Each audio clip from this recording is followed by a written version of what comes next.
Hey loves, welcome back to my channel. It's your girl Aisha Richards here, and I'm back with another video.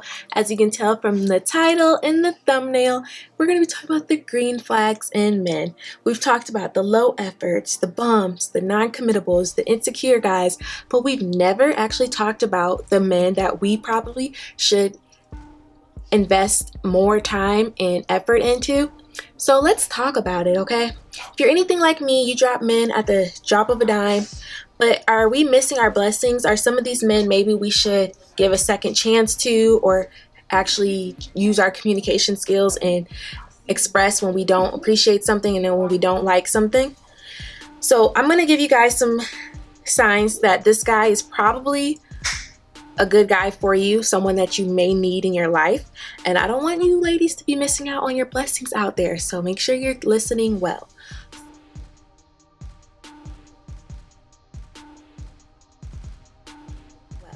So we're going to break it down into two categories. So physical signs, actually three categories: physical signs, financial, and then your social and emotional. So first, start off with physical. Any man who walks behind you in public, because if he's walking in front of you, there's no way he can protect you if something were to happen. If he's behind you, he can see and observe, and he can intervene if something was to go down. The men who walk with the purpose, you know, that guy who's walking in, he walks into a room, everybody knows, like, okay, I need to respect this guy. You don't know what he's about. Not the guy who slouches over and walks like he's insecure and it's like, no, you want a guy who's walking strong with purpose. You know, us ladies, that turns us on when we can see a strong man who is walking like he's got something to do and he got something to prove. Well, he don't have anything to prove, but you know he is about his business, okay? The guy who walks nearest to traffic. So when you're walking out downtown, he's the one who's walking in the way between you and the car when you cross the crosswalk. Those are things that not all of us think about, but that's important, because if a car was to keep going, he can push you out of the way and he can see and make sure he's going to be the first line of defense if something was to happen. The man who holds you when you cross the street, whether it's just hold your backside, your back, or even hold your hand.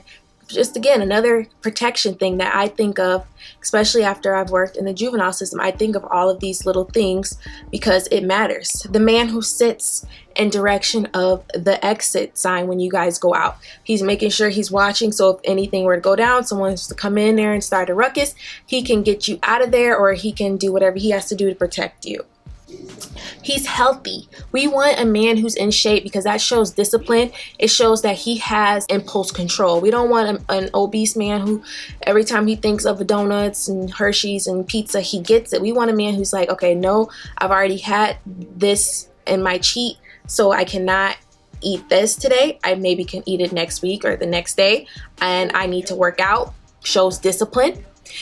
We want a man who's going to be a good example for our children, and we know health is wealth. So how are we going to have a partner who doesn't resemble the things that we believe in, because our children aren't going to follow that? Or just how is he going to protect you in public if you don't plan on having children? How is he going to protect you if he's not in shape? So in general, we just want to make sure that man, we feel safe with him. You know how it feels when you're dating the guy and you know he's got your back. If something were to happen, he could protect you in any situation. And just something else to throw in there, he opens every door for you. I'm talking the car door, I'm talking the doors to any public place, even sometimes the house door when you're walking in together. He's just a gentleman at heart. Let's talk about the financial. Personally, I don't do 50-50, but that may be different for you. Maybe your circumstance is different than mine, but I don't do that. I don't, sometimes, of course, I'm not saying that I don't chip in. I buy gifts, I pay for restaurants. Sometimes I always try and beat him sometimes to the bill. It's just like fun, reciprocate. You know, I believe in that. I believe in treating people how they treat me, or treating them how they want to be treated.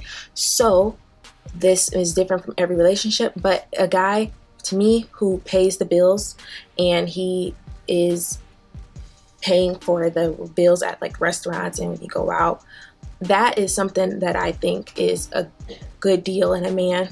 He's not going to be cheap and stingy towards you, and you don't feel like you owe him anything. It's like something he wants to do. He wants to treat you and make sure you have a good time.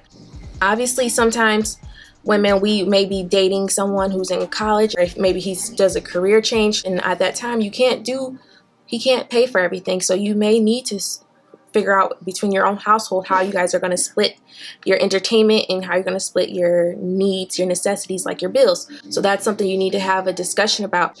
So, you know me, I'm not judging anyone's situation because everybody's different. Every example is different. Be your own person, do your own thing, what's best for your relationship. So social and emotional.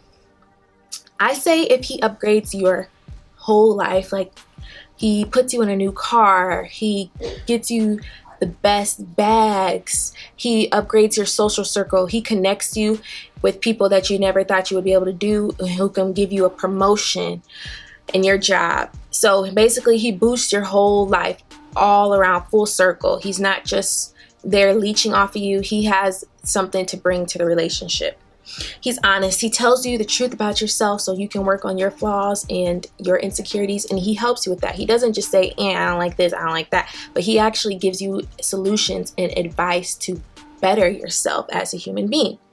I think the men who have great attitudes, ladies, we know how sucky it is dating a moody man. It's like, damn, you're on your period again.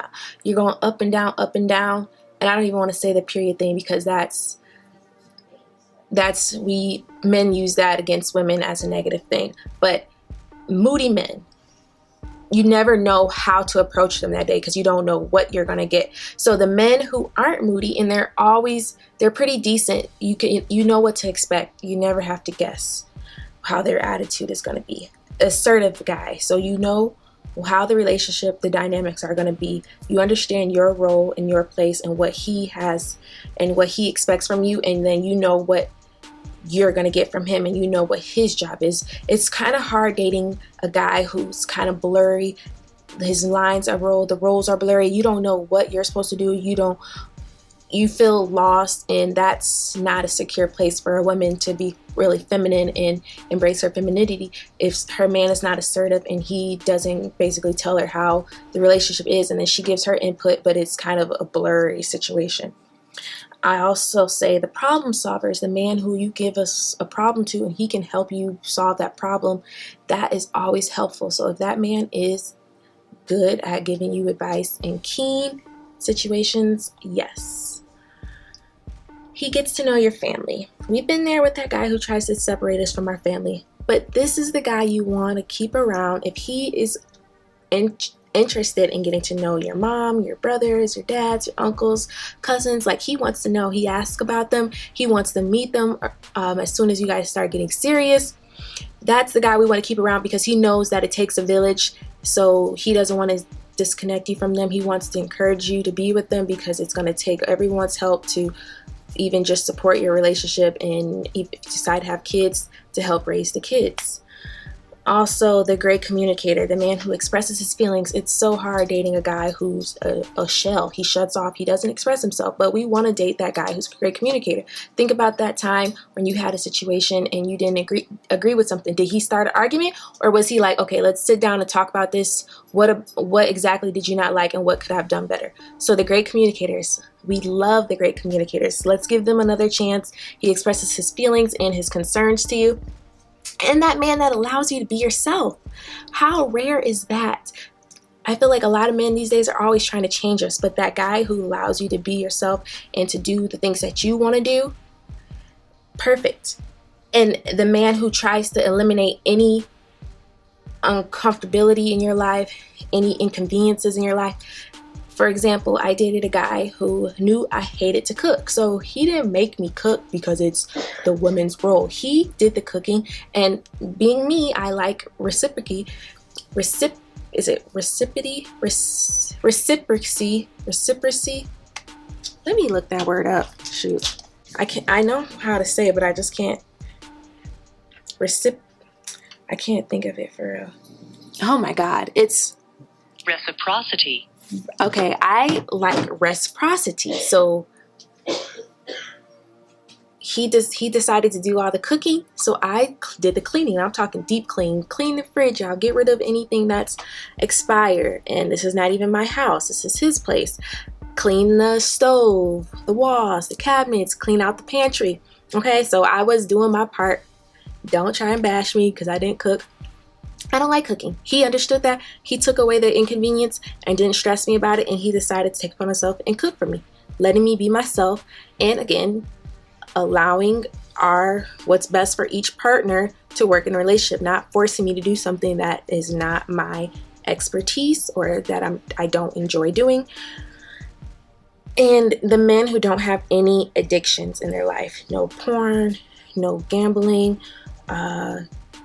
drugs, that's alcohol too, so no sex addiction, like a man who has balances and control, impulse control. He doesn't have to react and do everything that he's thinking or he wants to do. He can think about the consequences and react to that.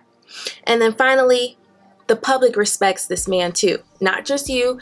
People are in his community, in his network, they respect him. He has great character traits about him. So overall, he's just a great guy. And I'm not just talking about like his employees or associates. I'm just talking about in general in the public, you know? So those are all the signs. Those are all the physical, financial, social, emotional signs of a great man, ladies. These are the men we want to give another chance. These are the men we shouldn't be rushing to kick out the door. Maybe think about it. Make yourself a list of the pros and cons in this guy. And if the pros outweigh the cons, maybe you should give him a second chance. Look at that man you're currently dating. Does he resemble these traits in the green flag video? Or does he resemble a trait from one of the other negative videos? Is there a way that you can maybe encourage him or push him, give him ultimatum to follow these traits? Think about that. Maybe this current guy you're dating now is the best man for you. He has everything that you would need in a man, and that's great. I'm so happy for you. But maybe he's not, and that's when this is the time for you to move on and figure it out. Again, I don't want you missing your blessing, so you need to really think carefully. Is this the right man for you, or is this a man that's abusive and you need to move on, or he lacks these qualities that you would want in a man, but maybe he has other qualities that he adds into your life? So you have to really think hard about this, because it is a big decision on whoever you decide to have kids with or whoever you decide to get married with. I hope you guys enjoyed this video. Make sure you guys like and subscribe, and comment below what you agree with or disagree with this video. And then also let me know any green flags that let you know, like, yeah, this is a guy I probably should stick around for. Like, what are the signs for you? Thanks, guys. Bye.